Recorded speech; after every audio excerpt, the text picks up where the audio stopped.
Welcome to Basic Brewing Radio for Thursday, September 25th, 2014. I'm James Spencer. Here at Basic Brewing Radio, we're all about home brewing. This week, Denny, Conn, and Drew Beechum talk about Experimental Homebrewing, the book they've written of the same name. It's the book that covers both standard and wacky techniques and invites you to play along online. If you're new to homebrewing or would like to get into the hobby for the first time, check out our website, basicbrewing.com, where you can find archives of our audio and video podcasts and our DVDs to walk you through basic and more advanced brewing techniques. You can find me on Twitter. My username is Basic Brewing, all one word. We also have a show page on Facebook at facebook.com/basicbrewing. We're on the Google Plus every now and then, too. Thanks again to everybody clicking on the Amazon.com associate link on our basicbrewing.com site. Especially important this time of year when you think about Christmas shopping is just around the corner. Whenever you think of shopping on Amazon, go to our website first, basicbrewing.com. Click on our Amazon link on the right-hand side of the page. And then whatever you buy on Amazon, after that, we'll get a chunk of. You won't notice any difference, but we will, and we certainly do. Thank you very much. We also have associate links for Brew Your Own magazine and the American Homebrewers Association on our site as well that work in a similar fashion. You can find our Basic Brewing iPhone app on iTunes, our Android app on Amazon.com. We have a Windows app, too. Windows Phone app, that is. We're on the BlackBerry podcast directory. We're on the Stitcher app. We're just everywhere. We are ubiquitous. Check out our brewer's logbook at basicbrewingshop.com. In the front is a blank calendar that you can use to track your fermentations and plan your brews. And there is room in the back to log the details of up to 50 batches of beer. If you want to put a tip in our tip jar, some coinage in our guitar case, you can go to basicbrewing.com/support. Thanks to everybody who's done so already. Protect your precious beer with one of our growler bags. Check those out at basicbrewingshop.com.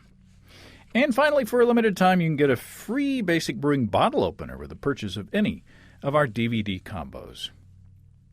Well, as promised last week, I posted a new episode of Basic Brewing video on Friday featuring my version of a Scotch ale, which is very tasty, by the way, and our friend Ed Nicholson's incredible habanero hot sauce.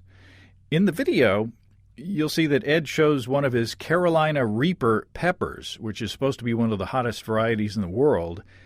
They say it's around 1.5 million Scoville units. To give you a comparison, a habanero, Ed says, is around 200,000 Scoville units. Now, what we didn't show on that episode was that after we turned off the camera, we each tried a tiny chunk of the Carolina Reaper pepper. It's about the half the size of my pinky fingernail, but the effect was amazing. There was about a 5-second delay where we could actually taste the pepper itself. It has a sweet taste, but then there's like an explosion of heat that coated our tongues and mouths, and I've never eaten anything that had such and I guess you could say an autonomic response, because I started sweating, my head felt hot, and the effects lasted for a fairly long time for such a little bitty piece of pepper. I can't imagine eating a whole one, and I've seen videos of people on YouTube doing that, and they usually don't have the pepper in them for very long. But I do want to use one of those Carolina Reapers, or at least a little chunk of one, in a beer recipe somehow, someday. But it will certainly be a trick to make it drinkable and not painful. So any hints would be appreciated. If you've brewed any kind of beer with one of these super hot peppers and not come out with just an unbearably hot beer, let me know. Let's take a look into the mailbag. Chris from Cleveland writes after seeing that video, the Basic Brewing video episode. Chris says, I enjoyed watching you have a love affair with your Scotch ale. Since it may be a while till I get to brew mine, I figured I'd tell you how you can use my dry figging technique to create your own fresh fig Scottish ale. If you have any Scotch ale remaining, make sure it's at ambient temperature. Then simply add 1 or 2 fig leaves to the beer in either the keg or the fermenter. Chris says, I like to leave the leaves exposed to the air after they're picked a bit to allow the aromatics to develop. Give them a quick dip in Star San and place them into the beer. He says you'll start to pick up the flavor in just a few hours. You'll crave this beer anytime the words Scotch Ale are mentioned. By the way, I call mine Friggin' MacFiggin. That sounds like fun. We have a giant fig tree in the yard that produces excellent figs, and I haven't eaten the leaves yet, though, so that might be a fun thing to do. Jim from Herndon, Virginia writes, after hearing this past week's show with Jeff Muse and his experiment with our shortened 15-minute boil experiment using extract, Jim says, awesome to hear that validation of the process. I've done it a few times now since seeing your article last year to try out different hops. I've recently converted a Russian River Row 2 Hill 56 recipe to a 15-minute extract version using a blend of dry for the Pilsner and liquid for the Maris Otter. It was a huge hit, and I made the kit for a buddy to give it a whirl as well. Jim says, I especially like the point about people not giving him a hard time because it's extract. I'm normally a 10-gallon all-grain brewer, but find this method a lot of fun. Excellent. Thanks, Jim. That Russian River clone does sound like fun, especially if you're only boiling for 15 minutes. We have a sponsor this week. Just like your favorite beer and cheese pairing, the American Homebrewers Association is the perfect companion for anyone who's passionate about beer. Whether you're an expert homebrewer or just getting started, more than 43,000 members rely on the AHA for money-saving member deals, event discounts, and brewing resources. As a not-for-profit organization, the AHA relies on members to support their work to promote, protect, and grow the homebrewing craft. Support your passion. Visit homebrewersassociation.org and join today. Very nice. We're all members here. Let's get to the interview. If you listen to this program, you know how we love experiments. Well, Denny, Conn, and Drew Beechum like them too. And they've written a book called Experimental Homebrewing, Mad Science in the Pursuit of Great Beer. Well, Denny, Conn, welcome back to Basic Brewing Radio. Always a pleasure, James. And Drew Beechum, your first-timer here on the show. Welcome. Woo! Woo, indeed. You guys have come out with yet another homebrew book. Is that what you're hearing from people, or do you get any skeptics out there saying, what new have you brought to the table that nobody else has done? Yeah, dude, what? I need to read another book. I think, I really think that people who know anything about Drew and me expect that this book will be as unusual as it is. I think that's one way of saying wacky. Yeah. Let's face it, I don't think that there's ever been a homebrew book like this. I mean, as a matter of fact, the little review that John Palmer gave us, it's on the back cover, says authoritative yet whimsical. That's not a bad way to look at it. Yeah, now the real question is, who's the authority and who's whimsical? Yeah, well, people can decide for themselves. We like to tell people it's like if Click and Clack from Car Talk went out for beers with Mr. Wizard. This is the kind of conversation that would ensue. And actually, in the book, there's a lot of back and forth between Drew and me. Yeah, I noticed that. I want to translate that for the younger homebrewers who are out there. You may not know Mr. Wizard, but think Bill Nye the Science Guy. There you go. Yeah, I noticed that you guys have footnotes. One of you will write a section of the book, and the other will have like I don't do it that way, but here's so there's like a little rebuttal at the end of some of the pieces. We were extremely fortunate to have an editor who would let us get away with that and leave it in there. But part of that is the whole theory of the book, that there's not a single correct way to homebrew, and it's what works for you, and you need to try things and find out what that is. Yeah, I mean, I always joke that if you stick 5 homebrewers in a room, you'll come up with 9 ways to brew something, and 7 of them will be right. That's right. And so, yeah, it really part of the point of everything that we're doing here is that it's trying to teach people how to discover what works for you, and how to discover what works for you, not from a sort of a knee-jerk emotional level, but from an actual no, I've sat down and I've really thought this through, and I've evaluated this, and this makes sense. One of the things that we notice in a lot of scientific discourse that you find online is you'll have people sit there and go, oh, well, but I just read this study from, the folks over at Anheuser-Busch, and this is what they do, and this is what they found, and, the extraction of XYZ chemicals that are way too long for anybody to actually name unless you're a chemist. And, therefore, this way that we've been doing things is completely wrong, and we need to do it. Uh-oh. That sounds like Drew went bye-bye. What he was getting at, though, is what works for some big brewery and some steady may not necessarily be applicable in your home brewery. And even what works for another home brewer may not be applicable to you. So the idea should be to collect information and try things and see what does work for you and come up with your own method of doing things.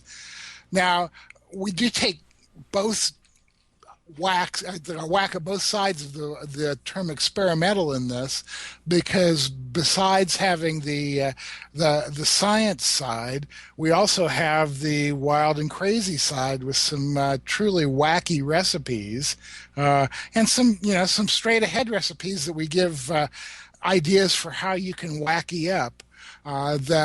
The publisher, had come to us with an idea for experimental home brewing, kind of something along the lines of radical brewing by Randy Mosher. But I mean, let's face it, you can't out Randy. So what we wanted to do then was look at both sides, where you're making experimental beers with experimental ingredients. We have several big sections covering experimental ingredients and how you might want to use them. But then also we have sections on different procedures you might want to try for your beer, and a long section on how to evaluate those procedures objectively. So you're not just saying, darn it, I just spent 8 hours doing a triple decoction. I know this beer has to be better because I did all that work. Yeah, and that's the thing. People will get that emotional attachment. It's got to be better because I did a buttload of work in order to make this happen. And truthfully, one of the things that I think is true for both Denny and I is we are both extraordinarily lazy people where we can be. Oh yeah, I like to think of it as being optimally efficient. Oh yeah, yeah. And I call it pragmatic. There you go. If I don't have to spend 10 hours doing something and I get just as good as a result, I'm perfectly okay doing things the untraditional, fast way. Now, you do go into some detail on your individual brewing setups, and you go into a bit of detail on just the basics of brewing. But this is a book. This is the second year of the homebrewing course. This is not the buy this book if you want to start from scratch and you've never brewed a batch of beer before, right? Yeah, this is Brew 201.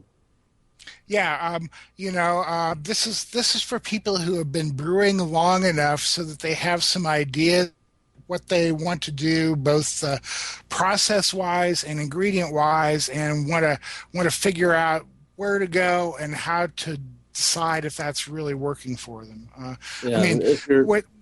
With all due respect to Mr. Palmer, who's a dear friend of all of us, I call this book the anti-how to brew, because we don't tell you how to brew. We give you options for ways you can brew and ways to then decide what's working. Yeah. I also will say that, we say that, again, this is for people who have progressed down their brew career a little bit.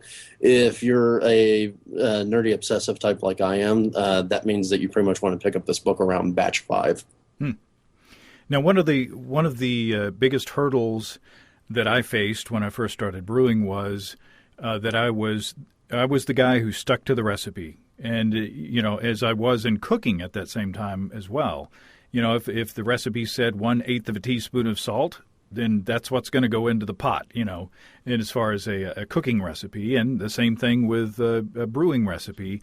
If the homebrew store didn't have the kind of hops that were listed in that recipe, well, I moved on to a different recipe that where they did have all the exact ingredients. And it took me a while to kind of loosen those reins and start designing my own recipes. Chapter 2 is recipe design, and you guys come at it. As you said, you ask every home brewer and they got a different way of doing things. You guys, do you come about it from a radically different point of view? I kind of think it's one of those things where if you talk to like folks who are deep into any subject, they'll have different approaches, but they ultimately get them to the same place.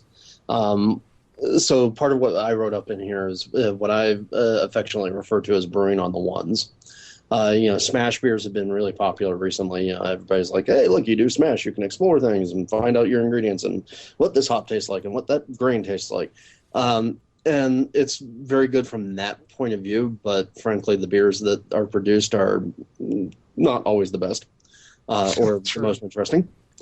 And so I kind of started to stop and look at it and say, okay, well, what's really actually appealing about it? And that was the idea of restriction. And so I tend to approach my recipes from what's the least I can do to get to where I need? Because I did the same thing I think a lot of homebrewers have done over the years, where you walk into the brew store, right? You start to develop your recipe, and it's like, oh, I'll have a little of this in there, and I'll have a little of this, and I want some toasty flavor, so I'll put that in there too. And next thing you know, you end up with 8 malts and 5 different varieties of hops, or 10 different varieties of hops. And the beers, I always say, come out tasting like they were brown. They have the flavor of brown. And so what I started to develop as a way to kind of remove part of that impulse was this notion of brewing on the ones, which is one base malt, one specialty malt, one type of hop, and see what you can build inside that framework, and then add to it as you need. And so that's been my philosophy for a while. And it gets you to that nice, simple, clean, and very laser-like focused kind of place on your bills. I think whenever I see somebody come into a homebrew shop with an ingredient list as long as your arm, one of the things I think is, well, somebody's been playing with their brewing app on their computer because the color isn't just exactly right, so I'm going to add a tenth of an ounce of this, and then it moves the bracket down, and okay, now it fits within the style guidelines. So they're not following their instincts; they're following this gadget that's on the machine. Yeah, but you have to admit that there is something that's really great and fun about wasting your lunch hour sitting in front of the computer going, I am now going to brew in my mind. That's good. Yeah, and I'm not really as consciously minimalist as Drew is, but I do feel like every ingredient in a recipe needs to have a reason for being there, needs to justify itself. I kind of start off by getting an overall impression, like doing a tasting in my mind of what I want the finished beer to be. And then I start thinking about ingredients that will get me to that end. In the book, I go through the process of developing my bourbon vanilla porter recipe that a lot of people are familiar with.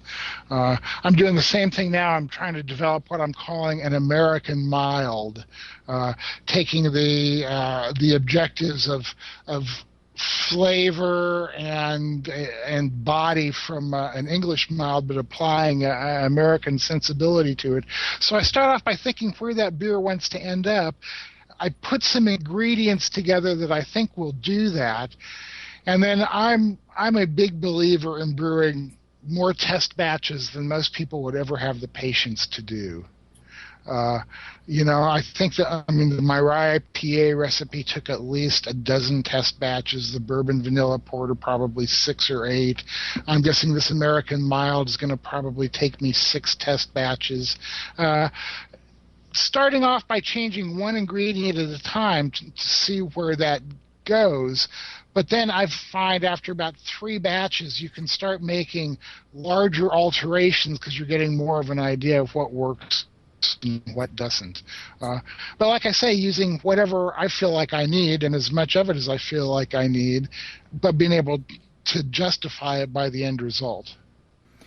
I think Denny doesn't get nearly as bored as I do of the same beer. No, I don't actually. It's interesting. I can look through my brewing log it's like when I'm thinking about like getting ready to brew a beer, and I'll look through my brewing log to get the recipe from the last time I brewed that beer, and it's almost exactly a year before, almost always. And it's not conscious planning. It's just I kind of get cravings for these certain beers on a regular basis, and I don't mind having 12 batches of a 4% American mild around. Yeah, see, Denny is the one that all the breweries love because he can keep having that same 6-pack again and again and again.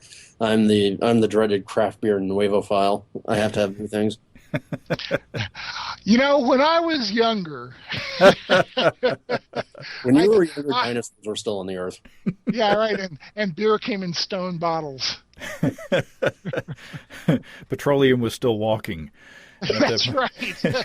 Yeah. So what I want to propose an exercise now.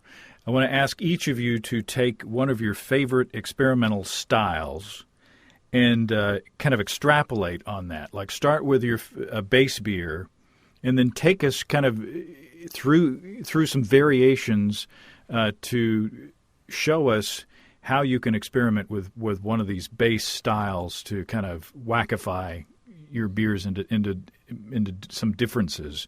Drew, since Denny's talked last, it's like a game show here. There are no prizes though. But oh darn, I'm done. Well, I might throw some basic brewing swag out there. But okay. Drew, what is one of your favorite experimental styles to start with? I'm going to shock the nation. Anybody who's ever read any of my stuff will be horrified that I'm about to say this. Wait. I'm getting a vision here.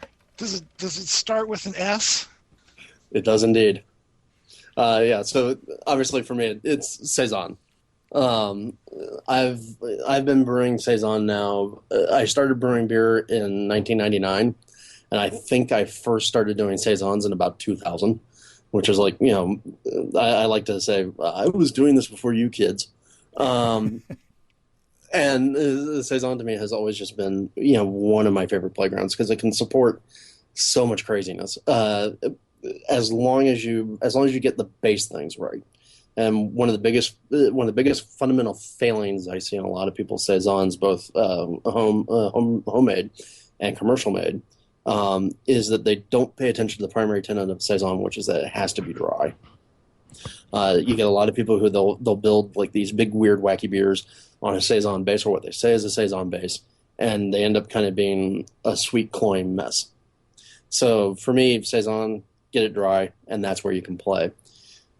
So in the book, I have a recipe I've done probably more than any other recipe I've ever done in my life. And that would be the Saison Experimental. And it's a very simple recipe. 5.5 gallons uses 8 3/4 pounds of Belgian or German Pilsner malt, a half a pound of flaked wheat, and a half a pound of table sugar. There's just enough hops to bring it up to 22 IBUs on a 1048 beer. And this is like actual classic Saison strength. And then choose your poison.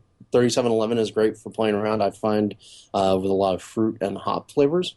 White Labs 565, the Belgian Saison 1, or the Yeast 3724, the so-called DuPont strains, are great for building anything that you want have a deep complexity and spiciness to.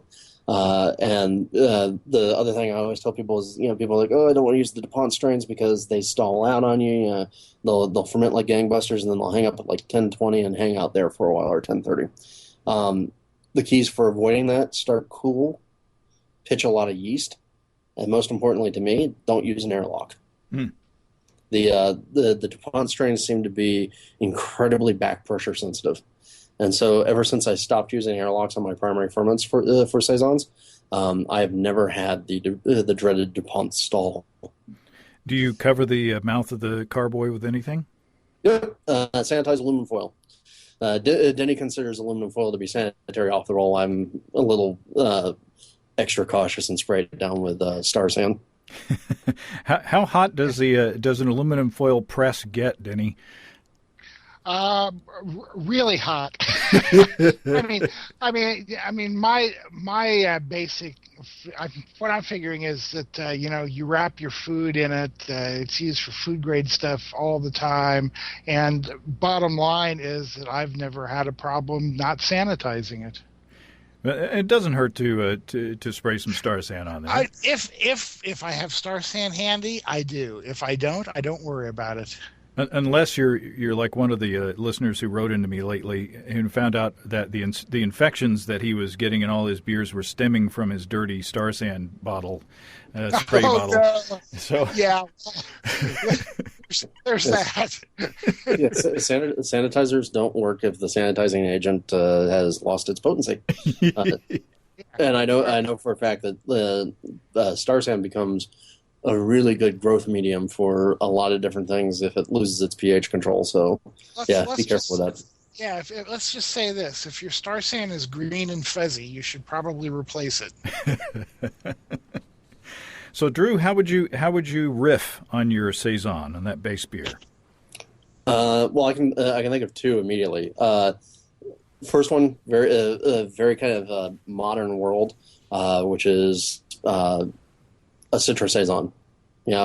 Same idea, that same base beer, add a touch of Munich to it to give it a little bit more oomph, and then take out, normally I do a finishing hop of Zotz with my Saison, but instead of doing the Zotz, use Citra and use a nice big healthy charge of it. And if you pair that up against the 3711, you get this very kind of slick, dry mango pineapple beer. And it's fantastic. And you can serve that to people and it makes them go, I didn't expect that. And then the other one, if you've read the Farmhouse Ale books, there's the supposition that the DuPont strains were originally red wine yeast. And so I decided to play around with the same idea, adjusted the malt bill just a little bit again, and if you ever go into your homebrew shop and they sell winemaking supplies, they have the wine concentrate kits, right? They usually have two varieties. They have like the nice big box ones where it's partially concentrated, and then they have these cans of Alexander grape concentrate, and they're exactly what they sound like. They're boiled grape must, and have just been reduced down into a thick syrup. They make absolutely awful wine. I'm going to tell you that right now. Don't buy this to actually make wine, but you go and you add a can of that into a Saison, and now you have a Saison Vin that has a big grapey wine character to it. And then obviously if you're going to do wine and wine grapes, a little bit of oak. So I think the last one I did of that, I used a concentrate of Merlot, and then I soaked it on French oak cubes that had been soaking in Pinot Noir for 2 months. So when did you add the must? I added the must right as primary was starting to slow down. Because if it's canned, it's got to be at least sanitary and probably sterile, right? Yeah, I mean, at that point in time, you can treat it like you treat honey. Honey is going to be sanitary coming out of the container. The primary job that you have to do is make sure that you can sanitize the container well enough that you're not going to pick up anything. Cool. Yeah, so there you go. Saisons 3 ways. Denny, your turn. This is a tough question for me. I'm not nearly as wacky as Drew is, at least in regard to adding things to beer. And because I take more of that like integrated approach, like I was talking about earlier, it's not like I have a beer style I check things into. I kind of think about results. It's like I love IPAs. There's not a whole lot of room, at least to my mind, of doing stuff, although I do love to make like an IPA with Y yeast 3522, the Ardennes yeast, and kind of give it that Belgian phenolic. Triples I absolutely love, and there are things you can do with those as long as you're not concerned about them remaining true to the triple style. In the book, there's a recipe for a triple where you add caramelized honey and white, green, and red peppercorns to it. That's a killer beer. I would say that probably if I had to pick a style that I've done more experimenting with than any other, it would probably be porter. I'm not a particularly big porter fan, but for some reason, when I start thinking about blending flavors, I go to the chocolatey flavor and body of a robust American porter, and do things like making it a rye porter. My bourbon vanilla imperial porter. If you were to leave the bourbon and vanilla out of that, it makes a great base for a coffee porter.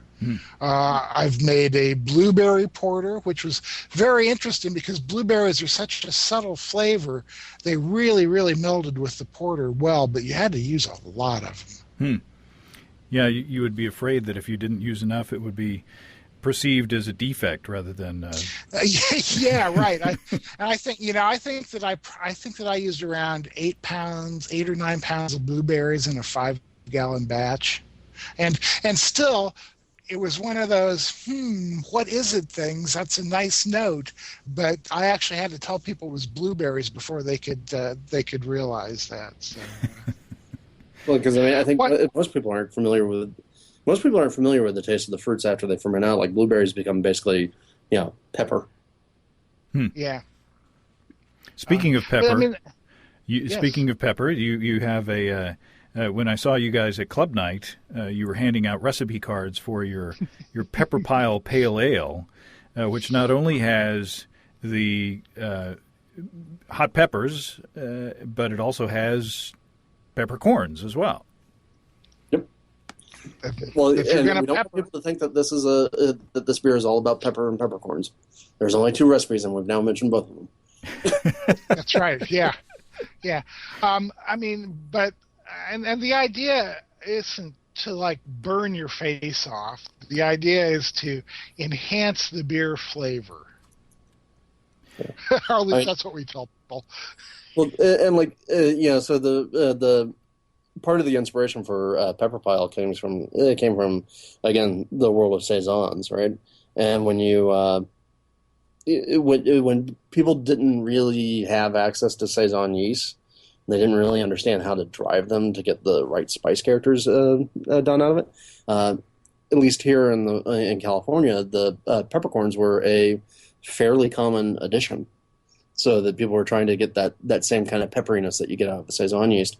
And I think for me, at least, I kind of got addicted to that, because if you do like a really rough cracked black pepper, and you put it into the beer for about the first 2 weeks after the addition, it's really hot. It's that big spicy pepperine character.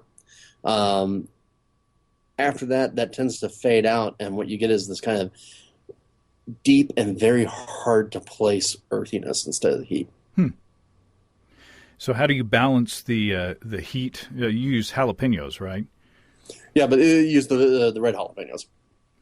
So you let them mellow out a bit. Yeah, so red jalapenos are always going to be more mild than green jalapenos. And then you have a fairly short contact time, and we also de-seed them. So with those kind of steps, mostly what you're going to get out of the jalapenos, you're going to get a little bit of kick. Not a lot, and it's not going to be the kind of kick that kind of builds, but you're going to get more of the kind of that pepper fruitiness, and then that will then play in with the Szechuan peppercorn. And yeah, I know, before people object, Szechuan peppercorn is not actually a pepper; it's a part of a citrus plant from China. Thank you. We call it a peppercorn, and that has a really kind of cool, big citrusy flavor, along with a heat and a neurotoxin type tingling in your tongue. Yeah, it's a really cool effect. Your tongue goes numb. So I was going to say that while we're discussing wacky beers, I think that Drew is particularly proud of his bratwurst beer recipe that's in there. It's diabolical, and go ahead, Drew. Well, yeah. So there's a beer that I've done in the past called Bratty Brat, and the whole idea was, don't know if you remember, a couple of years ago there was Buffalo Wild Wings had a commercial that showed 2 guys hanging out in the bar, and they were happy to be able to watch the game at the bar instead of their friend's house. Their friend, who was a home brewer, And they cut to this wacky guy who's sitting there, carboys everywhere in his living room with beers foaming over and whatnot. And he's pouring his friends beers, and he's like, this one has a secret ingredient. And the guy makes a disgusting face, and this one's a bratwurst beer. And they cut to the beer, and there's chunks of bratwurst floating in it and whatnot. And I remember that. There was kind of a thing of like, okay, well, that's kind of a dumb joke. And hey, look, we're a big enough hobby now that we're being made fun of on a national TV commercial. Yay! Drew didn't realize that this was supposed to be a bad idea. What I sat down and said to myself was, self, that's not the way a homebrewer would make a bratwurst beer. That's silly national marketing people. And so I sat down and I thought, okay, well, what would a bratwurst beer be? And what I decided was, well, okay, obviously we're talking a German sausage. So let's do something German-inspired. And so the idea was a little bit of kind of like a Hefeweizen. So the base is really a Hefeweizen spiced up with some rye. All right, so far fairly normal. Mm-hmm. Nothing way out there. Real light hopping to it to just give some bitterness, but no overt hop character. I mean, again, we're back in the Hefeweizen territory. And then the real trick, the real magic, comes in spices. And the spices are all based on what you would find in a Nuremberg bratwurst. I'd like to apologize to the Wisconsin folks who may or may not be listening to it, but your bratwurst very much contains salt and pepper, and that's kind of boring. So he said that. Don't send me any email. Yeah. I'll give Bob Stimsky your email address. But so the Nuremberg bratwurst contains allspice, black pepper, caraway, celery seed, clove, ginger, and nutmeg. And so the beer itself is constructed around those being last-minute additions to the boil kettle, so they have just enough time to soak into the beer. And then you ferment off with a neutral yeast. And the idea is that you should have a beer in your glass that smells like a bratwurst in terms of, the spiciness and the spice profile, and has some kind of a rich and sweet roundish body, almost like a fat body like you'd expect out of a bratwurst. But at the same time, it's still, it's a beer. And its primary job is to be a beer. But it's the whole thing, like, if you look at like modernist cuisine where they talk about deconstruction, I mean, this is a deconstructed bratwurst. So no bratwursts were actually harmed in the creation of the beer. No bratwursts are harmed in the creation. But I love telling people, yeah, I made a bratwurst beer, just to watch them, mouth curl in horror, eyes crinkle up in fear, and like get this look on their face like they're about to go, you disgusting, disgusting man. But of course, that doesn't mean that we don't have recipes in the book that are brewed with meat. We actually have 3 of them. We have a pork chop ale, a bacon Helles, and a modernized version of a cock ale. So to speak. I wasn't going to go there, James. The standard joke is, I wish they would have told me they meant a chicken.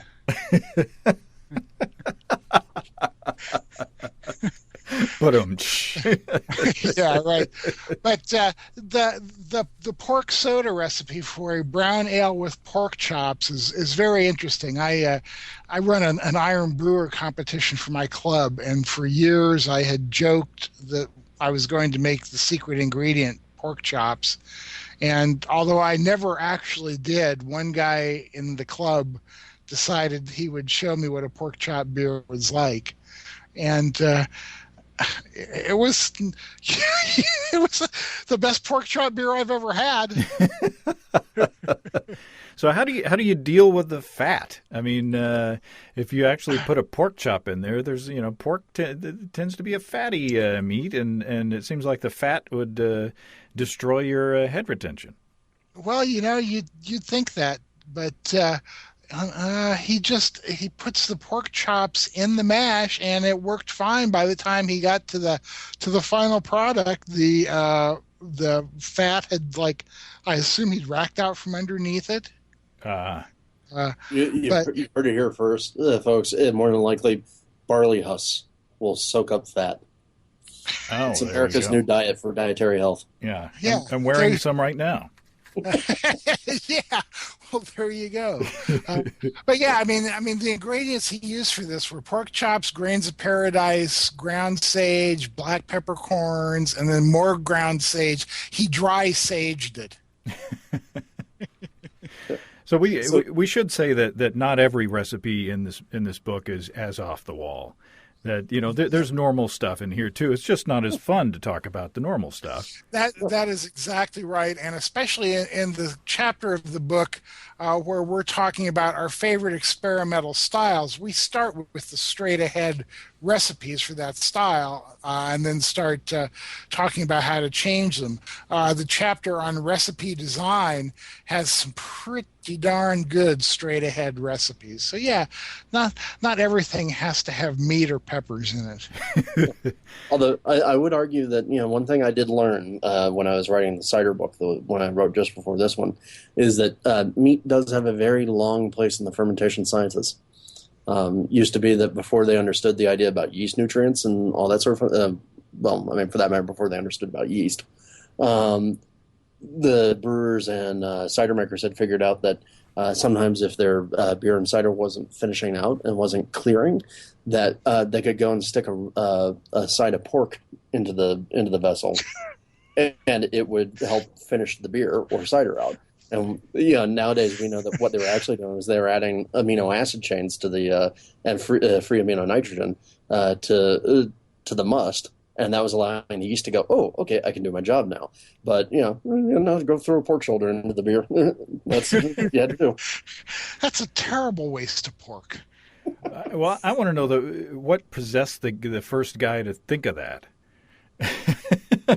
Probably he was the same guy who thought about eating an oyster. The guy who ate the oyster was hungry. The guy who thought about throwing the pork shoulder in the beer was probably thirsty. Or he was drunk when he did it. He was walking on the catwalk above the fermenter and dropped the piece of meat in there accidentally. And then didn't want to tell his boss. Yeah, I'm not going to tell anybody. And hey, this beer's clear. Now, chapter 10 is experiments, and it's experiments in the mash and the boil and the fermenter, and all through all of the stages of the brewing process. You have experiments, and as I understand it, did I read in there where you want this to be an interactive experience and get some feedback from the readers? Yeah, absolutely. Very much so. That's the whole idea, because we're not telling people how to brew. It's very important that they relate their own experiences so that other people can try things and see what works for them. So we've set up a website, experimentalbrew.com, where people can go and report the results of the experiments they do and talk about them and give people ideas for experiments they can do themselves. Also, this was the section of the book that had some of the biggest cuts in it. So we're going to be having a lot of additional suggestions for experiments available on the website. And we want it to be extremely interactive with people talking about what they're doing and why, and other people trying it and telling how it worked for them. Yeah, I mean, you think of it this way. Kind of going back to the citizen science bit. We don't. None of us, even those of us who have the snazziest equipment in the entire universe with fancy computer controls everywhere, we don't have the industrial process controls in place for all of our brewing process to really be sort of repeatable in our results on all this sort of stuff, at least not to any sort of degree of scientific accuracy. And so one of the things that you can depend upon with a citizen science movement is that if we have I'm doing an experiment, Denny's doing the experiment, you're doing the experiment, and 20 other people are doing the experiment. And we see that 17 of the people got this result, and the other handful got the opposite result. You can start to get a level of confidence in what's being proposed. And you can also look and see and go, okay, why did they get a different result than we did? What's different in that whole process? And get there and actually figure something out. Yeah, with our a series of collaborative experiments that we've done on the podcast in the past, we've seen that, where you're not going to get 100% everybody on the same page, but if you can see some general trends, then you can at least form some sort of opinion on some distinctions to draw in the whole thing. Yeah. Right. And as we pointed out early in the book, we're not trying to cure cancer. This is home brewing. So close enough is good enough. If you see a number of people all getting the same results from a particular ingredient or technique, you can probably figure that it's likely you'll get that result too. And that gives you some confidence in starting to do your own experiments. Yeah. Although now that Denny has said that, I can guarantee you that in 5 years we'll have a news headline. Breaking, scientists discover homebrew cures cancer. Works for me. I'll live forever then. Yeah. So how do we get the book and when? The book right now is available either from Amazon, Barnes & Noble, or our publisher's website. And if you go to experimentalbrew.com, we have a link at the top where you can order a book from any of those sources that you prefer. They told us that it will be out by November, although it's looking like they may show up in the warehouse a little bit earlier. I don't want to give anybody any false hope. The other thing, too, for people who want to get an autographed book and can't make it to one of the various signings we're going to be doing, we have book plates. If you buy a book and contact us, we'll autograph one of these book plates, and you can stick it inside your book, and it'll look just like we signed it for you. Cool. Yeah, and remember, that's November, the perfect time to buy a Christmas gift for the homebrewing universe. That's right. Or several, one for a gift, one for yourself, one as a backup for when you spill beer on the other one. Yeah, you need your library copy, you need your brewery copy, you need one for work. In the car. Yeah. And speaking of in the car, as far as we know, this will also be available on electronic media. I'm not sure of the schedule for that, but we'll find out and put it on the website. Awesome. The other thing, I guess, that is pretty darn exciting about it that we just found out, we just got confirmation on today, is that John Meyer at Rogue will be brewing one of the recipes in the book for commercial distribution. Oh, wow. We don't know which one yet. We gotta work all this out, But John wrote us a blurb for the back cover saying that he was going to try some of these things in his brewery. So we decided to ask him to do it, and he agreed. We decided we might as well be there too. Yeah, that'd be cool. Yeah. So Drew and I will be going to Rogue to brew one of these recipes with John, and hopefully it'll be available for everybody in the United States. Wow. Yeah, see, this is one of the advantages of, Denny knows John very well because, they're both in Oregon, and Oregon only really has 10 people. He's in our homebrew club. Well, and then simultaneously, John is an old time member of my club. That's where he got started. So we all have a connection. Rogue has been known to produce some kind of wacky beers, so we figured he was a good guy to hit up. It'll be a lot of fun. The homebrew family tree has no forks. Yeah, there you go. It's all spoons. Well, this is in addition to being an interesting and useful book, it is also very fun to look at. It's beautiful. The photography is very nice, and I just have an electronic version myself right now, but I'm looking forward to my hard copy soon. Yes, so are we, James. So are we. Yeah, and I would love to take credit for how well the book looks, but truthfully, that comes down to our editor, who did such a great job of setting things up. I mean, the most input that we ended up giving them was, mad science fiction, and if you're going to do this beer, let's have it with a goat if we can. And we actually have a goat that's right. in the book. I know. How many brewing books do you know that have pictures of goats? What does that say? I saw the goat. I didn't see, usually like on the cereal box, if they're going to have like bananas in the cereal, they'll say serving suggestion down below. I didn't notice whether that caption was on there or not. Serving suggestion. One goat. I guess we missed that. And there are pictures of my actual brewing system in my actual garage. So if people want to see exactly how low tech I am and laugh at me, they have that opportunity. We're on the same wavelength, I think. Yeah. Well, awesome, guys. I appreciate it very much, and good luck. I hope it sells a bunch. Why, thank you, James. It's been great talking to you as always. Absolutely. It's been fun. Well, thanks again to Drew and Denny. It is a well-produced book. Very nice. I got a preview hard copy today, in fact. And it's very nice. I can't wait to dog-ear it and do some of the recipes and the experiments in there. And I like the fact that we can do the experiments in Chapter 10 and report our results online. And we'll have to have Drew and Denny back to let us know how those experiments are shaping up after people have had a chance to input their data.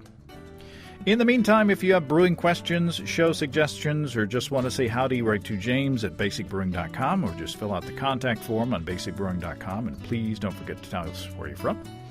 You'll find our bottle openers on our shop. Our Basic Brewing growler bags are also available. Protect your precious homebrew and craft beers. You take it from place to place. Check out our support link where you can throw a couple of bucks into the tip jar by subscribing financially to our podcasts. Be sure to check out our DVDs, Extract Brewing and Partial Mashing, Stepping into All Grain, Low-Tech Lagering and Decoction Mashing, and Introduction to Wine Kits. You can find them all on our site, along with combo deals to save you a few bucks if you want to buy more than one DVD at a time, with a free bottle opener included with every DVD combo for a limited time. And you can check out our Basic Brewing shirts in the store as well. Our Brewers Logbooks are on the store too. Keep track of up to 50 batches of beer. You can see a listing of the fine folks across the country who sell our DVDs on basicbrewing.com. And if there isn't a vendor in your area, you can order them online in our online shop at basicbrewingshop.com. Thanks to everybody who's continued to click on our Amazon.com link. We appreciate the support there greatly. Our featured products this week that were purchased through the link are Turn Left at Orion, 100 night sky objects to see in a small telescope and how to find them, and 36-inch, 24-color changing LED hula hoop. Cotton Candy Rainbow. Very cool. Thanks again, everybody. Remember, I can't tell who bought what, so no worries there. Just click on the Amazon.com logo on our site the next time you feel like Amazon shopping. We greatly appreciate your support. Don't forget you can also join the American Homebrewers Association and subscribe to Brew Your Own magazine through the associate links on basicbrewing.com. That's all until next time. Until then, thanks for listening, everybody. I'm James Spencer. Production help for Basic Brewing Radio and our website is provided by Kelly Dots. Basic Brewing Radio is a production of Active Voicing. We'll talk to you next time, everybody. So long.